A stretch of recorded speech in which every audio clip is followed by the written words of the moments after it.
Hey everyone, how's it going? It is Sam with Keller Williams here in Casa Grande. So yesterday I did a video on what is the appraisal, and it turns out that video just didn't load good. I can't get it to load good, so I'm just going to go ahead and redo it. So what is the appraisal? So when you're buying a home with a loan, so cash buyers, this doesn't apply to you, but when you're buying a home with a loan, you got to have an appraisal. The appraisal verifies that the value that you're borrowing is equal or greater to the value of the home.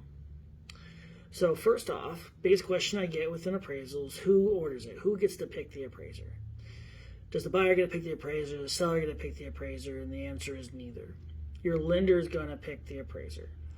And by that, they don't get to pick, oh, I want John Smith to come out. Your lender is going to put it out there to an appraiser pool. And it's going to say, okay, I need an appraisal done on this house, go over the facts of it by this time.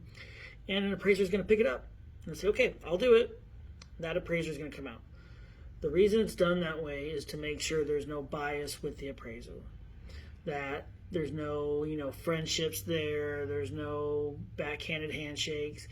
The appraiser needs to be as neutral as possible and give the truest value that they can. So that just goes along with all the lending acts and all that kind of legal stuff. Makes sense.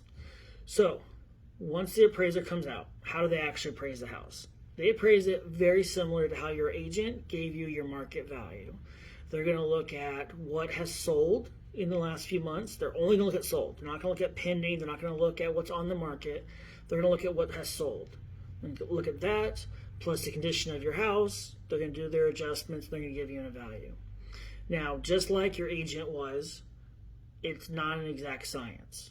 Okay, there's not a straight, it has to be this number for this item. Okay, it's an opinion. It's a professional opinion, so it carries a lot of weight, but still an opinion. And that's how the appraiser is going to come up with their value. They're going to support their evidence. They're going to give their documentation, but it's going to be their opinion of the value of the home. So once they do that, one of two things can happen. They can either say the home is equal to or greater than the value of the contract. So for example, let's say the home is at $300,000 under contract, and the appraiser says this home is worth $310,000. So it's met above the lending price. Perfect. You move through, it goes on to the next step of the contract. Sellers, unfortunately, you can't ask for that extra money. You've already agreed to sell it at the $300,000. Doesn't matter if it appraises higher. It's just more benefit to the buyer. Now, let's talk about what happens if it doesn't. This is where everyone gets a little tripped up. So same house, $300,000, but this appraiser says this house is only worth $290,000.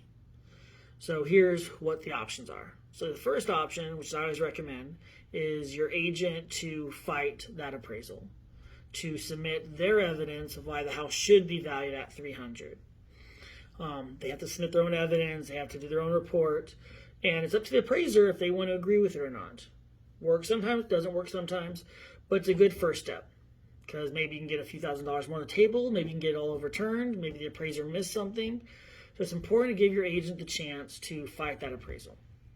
But let's say they fight it, unfortunately it doesn't come back their way, it's still at that $290,000 value. Well, sellers, the ball's in your court. You can do one of two things.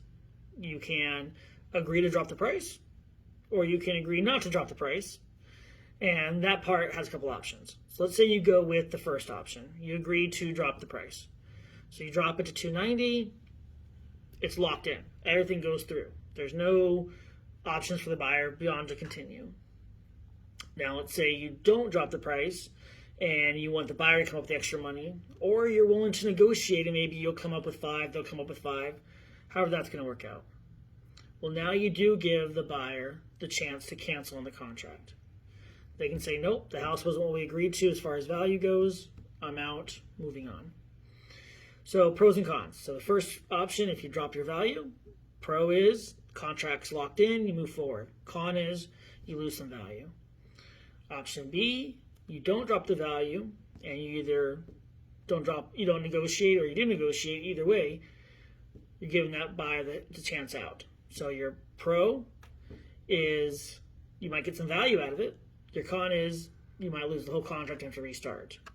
Okay, so it's important that you understand that once the appraisal comes in, If the value is not at the contract price and it's lower, it all starts with the seller, what their options are going to be.